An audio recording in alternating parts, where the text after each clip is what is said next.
Dudarik gabe, gaur aurkezten dugu nola obrak hasiko direla, hasi direla bidez Ereagako gune horretan, baina hasiko direla uholden arazo dituzten auzotan eta guneetan hurrengo urteko hasiera Gabonak pasa ondoren, ezta?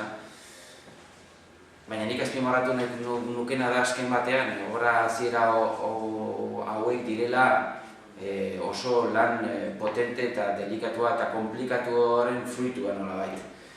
Eta alde horretatik, plan honen inbertsioa kopuru oso potentea dela ere, 4 milioi eurotatik gorako inbertsioa garatuko dugu.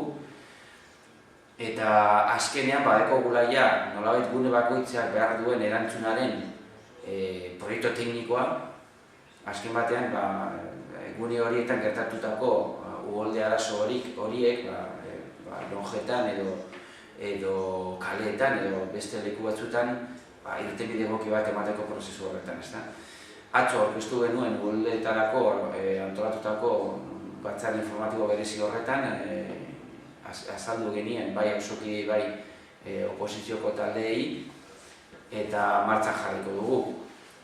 Beraz, azpimarratu nahi nukena da alde batetik konpromiso garbi eta zehatza dekogula arazoni aurre egiteko eta 2010 urteko amaierarako edo hurrengo urteko hasierarako itxita usteko eta soluzionatuta usteko arazo hau. Eta bestaldetik esatea ez dela erreza, azken batean teknikoki erantzun egoki bat emateko, eta beraz hor gaur aurkeztu dugun plan honen atzean badagoela lan tekniko oso potente bat eta komplikatu bat. Eta alde horretatik, gure postasuna adierazten nahiko genuke, azkenean badauzkagu proiektua mahai gainean, 10 proiektua dire, 4 milioi eurotako inbertsioa eta hasi gera garatzen, hasi gera Ereagako gune horretan proiektua urte amaitu baino amaituko da, exekuzioa, eta beste gune guztietan hasiko gara hurrengo urteko hasieran. Eta beraz, bidean gaudela, arazoni irtenbide egoki bat emateko dudarik.